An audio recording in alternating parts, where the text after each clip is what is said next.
Halo, Assalamualaikum warahmatullahi wabarakatuh. Ketemu lagi di Januari Fun dengan aku sendiri, Joanna Janu. Ya, halo, selamat pagi anak-anak. Nah, di video ini kita akan ngomongin bab 3 untuk mapel dasar-dasar kefarmasian kelas 10 farmasi, ataupun juga untuk siswa-siswa lain yang membutuhkan informasi tentang resep ya. Untuk bab 3 sendiri judulnya adalah resep. Dalam video ini Ibu akan membicarakan tentang definisi resep, kemudian kelengkapan resep atau resep yang dinyatakan lengkap itu seperti apa, kemudian bagian-bagian dari resep, kemudian ada siapakah yang berhak menulis resep, gambaran resep secara umum, kemudian akan ada juga resep yang untuk pengobatan segera dan resep yang harus diulang. Nah, tanpa berlama-lama mari kita tonton videonya. Definisi dari resep sendiri adalah suatu permintaan tertulis dari dokter gigi ataupun dokter hewan kepada apoteker baik dalam bentuk kertas maupun elektronik. Nah, di mana apoteker ini agar dapat menyediakan dan menyerahkan sediaan farmasi dan atau alat kesehatan bagi pasien. Definisi dari resep ini pun juga tertuang ya di Permenkes RI nomor 9 tahun 2017 tentang apotek. Baik, kita lanjut ke kelengkapan suatu resep. Nah, dalam resep itu harus memuat apa aja? Nah, suatu resep yang lengkap itu memuat yang pertama, ini satu set ya, nama, alamat, dan nomor izin praktek dokter gigi atau dokter hewan yang menulis. Kemudian tanggal resep itu ditulis. Dan nomor 3, tanda R pada bagian kiri setiap penulisan resep dan diikuti oleh nama atau komposisi dari obat, aturan pakai.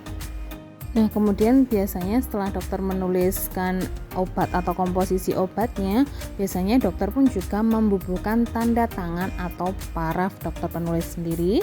Kemudian karena resep ini ditujukan pada pasien, maka dalam resep ini pun juga perlu identitas dari pasien, yaitu nama, jenis atau nama hewannya, kemudian ada alamatnya, bisa juga ada usianya atau berat badan ya bagi anak-anak. Kemudian nomor 6 ini hanya opsional aja, tanda seru atau paraf dokter untuk resep yang memiliki dosis melebihi dosis maksimal. Ini opsional aja, tidak selalu ada karena tidak selalu resep itu obatnya melebihi dosis. Oke, mari kita mulai untuk melihat resep, contoh resepnya sambil melihat kelengkapan resepnya. Untuk nama, alamat, dan nomor izin praktek dokter itu biasanya berada di sisi atas atau bagian kop daripada resep. Kemudian tanggal itu berada di bawah dari kop, biasanya akan seperti itu. Oke, setelah tanggal biasanya dokter akan mulai menulis resep untuk pasien, sehingga tanda R dimulai di setelah tanggal. Di tanda R setelahnya akan ada nama obat, komposisi, aturan pakainya. Setelah obat tertulis, nah biasanya dokter di bawahnya akan membubuhkan paraf. Apabila obatnya sudah tertulis semuanya, maka di bawahnya biasanya akan ada identitas daripada pasien, baik itu nama, alamat, misalkan ada juga berat badan dan usia. Untuk yang nomor 6, tanda seru itu tidak selalu ada ya, tergantung dari dokter memberikan dosisnya lebih tinggi dari DM atau tidak. Baik, tadi kita udah ngomongin tentang kelengkapan dari resep ya. Sekarang kita akan ngomongin tentang bagian-bagian dari resep. Nah, kita mulai dari nomor 1, ada invication atau tanda pembuka penulisan resep, ditandai dengan R garis miring. Kita lanjut ke bagian kedua yang merupakan tanggal dan tempat ditulisnya resep. Nanti bagian ini akan disebut dengan inscription. Nah, untuk nama obat, jumlah, dan cara membuatnya ini adalah bagian yang disebut dengan ordinatio atau prescriptio. Sedangkan yang memuat tentang aturan pakai ini akan disebut bagian signatur. Nah, untuk nomor 5 ini merupakan paraf dari dokter, akan disebut dengan subscriptio. Nah, setelah tadi kita ngomongin resep lengkap itu seperti apa, kemudian kita juga ngomongin bagian-bagian dari resep itu apa aja, kita sekarang masuk ke gambaran resep ya. Kadangkala kan ada suatu pasien yang menebus resep satu lembar, tetapi ada yang dapat satu obat, ada 2 obat, bahkan ada yang 7 obat. Nah, kita lihatnya dari mana? Kita lihatnya dari sini ya. Dan dari jumlah invikasio atau R stripnya. Nah, ketika di resep contoh ini R stripnya hanya ada 1, itu mengartikan bahwa obat yang didapat pasien hanya ada 1. Meskipun di belakang daripada R strip itu akan terdapat beberapa nama obat yang tertulis. Jadi misalkan yang ada di contoh gambaran resep ini ada 3 obat ya yang setelah di R strip itu. Nah, sangat memungkinkan bahwa 3 obat itu akan diracik menjadi 1 sediaan. Nah, kita lanjut ke gambaran resep yang kedua ya. Untuk melihat jumlah sediaan obat yang didapat oleh pasien dalam 1 lembar resep ini, kembali lagi kita harus melihat jumlah invikasionya atau R stripnya. Nah, di dalam resep yang kedua ini ternyata terdapat 4 tanda R, itu yang mengartikan bahwa pasien mendapatkan 4 sediaan obat ya. Nah, kemudian kita perhatikan lagi ya di R1, R2, R3 dan R4. Nah, ingat, walaupun di R1 itu terdapat beberapa obat di dalam 1R, naungan 1R, nah itu tetap terhitung 1 sediaan ya. Seperti yang Ibu bilang tadi, memungkinkan sediaan ini merupakan sediaan yang harus diracik menjadi 1 bagian. Oke, kita sudah tahu ya gambaran resep ya. Resep disebut resep lengkap itu seperti apa, kemudian bagian-bagian resep itu apa saja, dan resep itu dapat berapa sediaan sih, kan kita udah lihat dari tadi. Sekarang kita lanjut penulis resep. Siapakah yang berhak untuk menulis resep? Nah, yang berhak untuk menulis resep adalah dokter gigi. Kalau dokter gigi terbatas hanya pengobatan gigi dan mulut saja ya. Dan dokter hewan ini juga terbatas pada pengobatan hewan saja. Jadi nggak bisa kalau dokter hewan menuliskan resep untuk pengobatan seseorang gitu. Nah, karena kita berada di dunia kesehatan atau kita berhubungan dengan resep pengobatan seseorang, nah untuk background dari pengobatan seseorang itu kondisinya macam-macam ya teman-teman. Kadang ada yang merupakan pengobatan rutin, ada juga yang pengobatan yang kondisi khusus karena pasien membutuhkan obat itu segera, darurat, atau nanti kalau terlalu lama dilayani akan berdampak serius atau berbahaya ke pasien. Sehingga efeknya adalah di resep ini kita akan ada tanda yang menunjukkan bahwa resep ini perlu dilayani terlebih dahulu dibanding dengan resep-resep yang lain. Nah, tandanya seperti apa?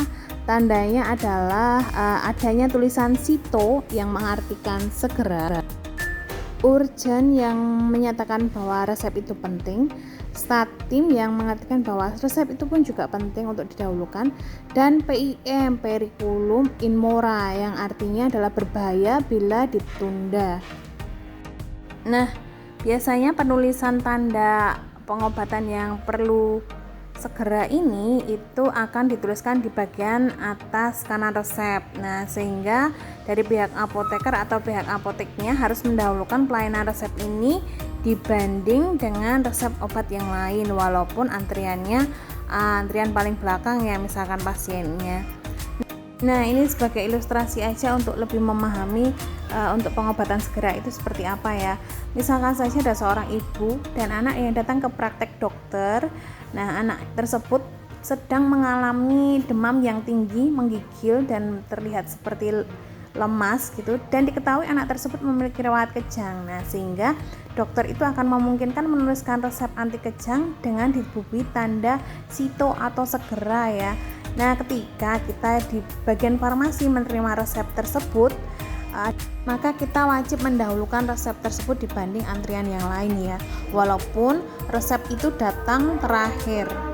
Nah, kita tadi udah ngomongin resep yang sifatnya segera ya. Sekarang kita akan ngomongin resep yang dikehendaki untuk diulang. Nah, untuk resep-resep yang diulang ini memungkinkan untuk pengobatan-pengobatan yang rutin ya, pengobatan asma, hipertensi, atau diabetes, atau mungkin pengobatan lain di luar obat-obat rutin, akan tetapi dokter memiliki pertimbangan bahwa si pasien itu perlu mengulang obat tersebut. Nah, kita akan mempelajari apakah tanda yang digunakan untuk resep yang diulang. Nah, kita akan langsung lihat di bagian resep. Tanda yang digunakan untuk resep yang diulang ini adalah tanda ITER atau kependekan dari iterasi atau dimaksud artinya diulang.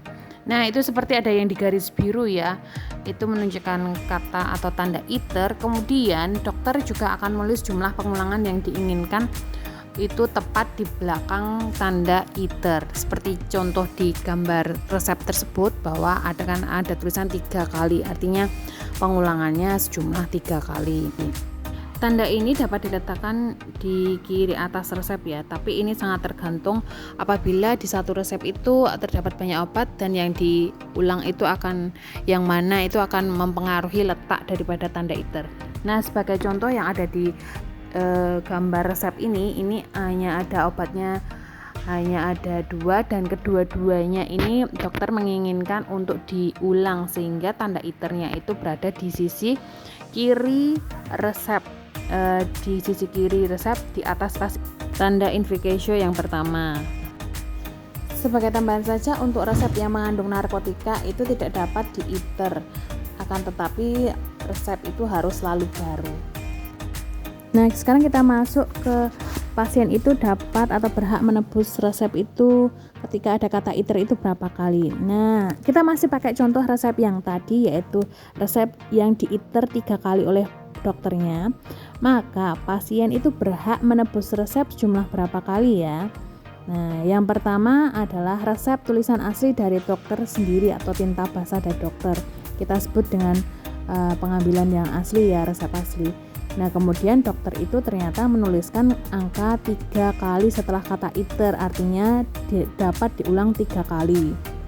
Nah, jadi pasien itu dapat menebus obat atau menebus resepnya itu sebanyak 1 kali asli dan 3 kali pengulangan, sehingga penjumlahannya adalah 4 kali. Nah, kita udah ngomongin tentang resep yang diulang ya. Resep yang diulang itu akan ada tanda ITER di dalam resep, dan kemudian juga kita udah ngomongin jumlah berapa kali pasien itu menerima obat dengan cara penjumlahan asli 1 kali ditambah berapa kali dokter menginginkan untuk diulang. Nah, sekarang kita mulai lanjut ke tata letak dari tanda ITER dan artinya apa. Nah, ketika tanda ITER itu akan berada di sisi kiri atas invication yang pertama, maka obat yang harus diulang adalah seluruh sediaan yang berada di lembar resep tersebut. Jadi R1 dan R2 itu sediaannya diulang semuanya. Nah, kita beralih ke yang lain ya. Misalkan tata letak ITER itu akan berada di kiri salah satu sediaan atau di bawah salah satu invication atau tanda R. Itu mengartikan yang diulang itu hanyalah sediaan tersebut. Nah, dan obat yang lain itu tidak diulang. Seperti contoh ada resep Tamoven dan Teragram untuk pasien Nyonya Adinda. ITER itu hanya ditulis di sisi kiri Tamoven, artinya yang diulang hanya resep Tamoven saja, sedangkan Teragram hanya 1 kali asli tanpa pengulangan. Nah, untuk tata letak ITER silahkan bisa dibaca di kesimpulan ini. Nah, ini adalah akhir daripada video part 1. Nanti akan ada kelanjutan di part 2 mengenai tentang salinan resep. Selamat belajar, terima kasih. Wassalamualaikum warahmatullahi wabarakatuh.